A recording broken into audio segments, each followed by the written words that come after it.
ఆంధ్రప్రదేశ్లో సర్ ప్రక్రియ చివరి దశకు చేరుకున్న వేళ భారత ఎన్నికల సంఘం ఒక కీలక నిర్ణయం అయితే తీసుకుంది. ముందుగా నిర్ణయించిన షెడ్యూల్ ప్రకారం గడువు ముగియాల్సి ఉన్నప్పటికీ రాష్ట్రంలోని పలు ప్రాంతాల్లో ఎన్యూమరేషన్ ప్రక్రియ పూర్తి కాకపోవడంతో అన్ని రాజకీయ పార్టీల విజ్ఞప్తులను పరిగణలోనికి తీసుకుని సర్ గడువును ఈ నెల 24వ తేదీ వరకు కూడా పొడిగించింది. ఈ నిర్ణయంతో ఇంకా ఫారాలు సమర్పించని ఓటర్లకు మరో అవకాశం లభించింది. అదే సమయంలో ఎన్నికల అధికారులు కూడా మిగిలిన వివరాల సేకరణను వేగవంతం చేయనున్నారు. రాష్ట్ర వ్యాప్తంగా ఇప్పటి వరకు సుమారుగా 3,69,00,000 మంది ఓటర్ల వివరాలను అధికారులు డిజిటైజ్ చేశారు. అయితే ఇంకా 39,81,399 మంది ఓటర్ల వివరాలు అన్కలెక్టబుల్ జాబితాలోనే ఉన్నాయి. ఈ జాబితాలో అత్యధికంగా 14 లక్షల మంది మరణించిన ఓటర్ల వివరాలు కూడా ఉన్నాయి. మరో 12 లక్షల మంది శాశ్వతంగా ఇతర ప్రాంతాలకు వెళ్లిపోయిన వారిగా గుర్తించారు. దాదాపు 7 లక్షల మంది ఓటర్లను బిఎల్ఓలు పలుమార్లు సంప్రదించినప్పటికీ వారు ఇంటి వద్ద అందుబాటులో లేకపోవడం, ఫోన్లకు స్పందించకపోవడంతో వివరాలు కూడా సేకరించలేకపోయారు. అన్కలెక్టబుల్ ఓటర్లు ఎక్కువగా ఉన్న నియోజకవర్గాల్లో Tirupati, Kadapa, Guntur west, Guntur east, Kurnool, Kakinada city, Kakinada rural, Nellore rural, Chandragiri, Narasaraopet ఉన్నాయి.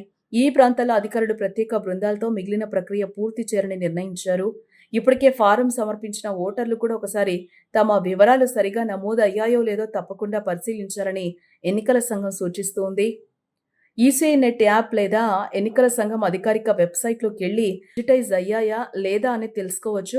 ఏవైనా తప్పులుంటే వెంటనే సంబంధిత అధికారులకు తెలియజేయాలని సూచిస్తోంది.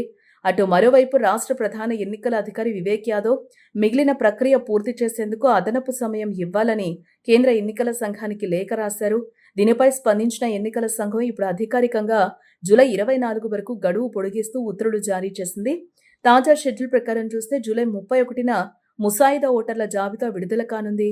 ఆ తర్వాత ఆగస్టు 30 వరకు అభ్యంతరాలు, క్లెయిమ్లు స్వీకరిస్తారు. అన్ని అభ్యంతరాల పరిశీలన అనంతరం అక్టోబర్ 3న తుది ఓటర్ల జాబితాను విడుదల చేయనున్నారు.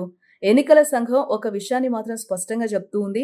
ఓటు హక్కు ప్రతి పౌరుడికి రాజ్యాంగం కల్పించిన అత్యంత విలువైన హక్కు. చిన్న నిర్లక్ష్యం లేదా ఆలస్యం భవిష్యత్తులో ఓటు వేసే అవకాశాన్ని కోల్పోయే పరిస్థితి తీసుకురావచ్చు. సో ఇంకా ఎన్యూమరేషన్ ఫారం సమర్పించని వారు జూలై 24లోగా తప్పనిసరిగా తమ బిఎల్ఓను సంప్రదించి వివరాలు సమర్పించాలి. అలాగే ఇప్పటికే ఫారం ఇచ్చిన వారు కూడా ఒకసారి ఆన్లైన్లో తమ వివరాలు సరిగా నమోదు అయ్యాయో లేదో చెక్ చేసుకోవడం మంచిదని ఎన్నికల అధికారులు సూచిస్తూ ఉన్నారు. మొత్తానికి ఎన్నికల సంఘం ఇచ్చిన ఈ అదనపు గడువు లక్షలాది మంది ఓటర్లకు మరో అవకాశం కల్పించింది. ఈ అవకాశాన్ని సద్వినియోగం చేసుకుని ప్రతి అర్హత కలిగిన ఓటరు తన ఓటు హక్కును తప్పకుండా పరిరక్షించుకోవాల్సిన అవసరం ఎంతైనా ఉంది.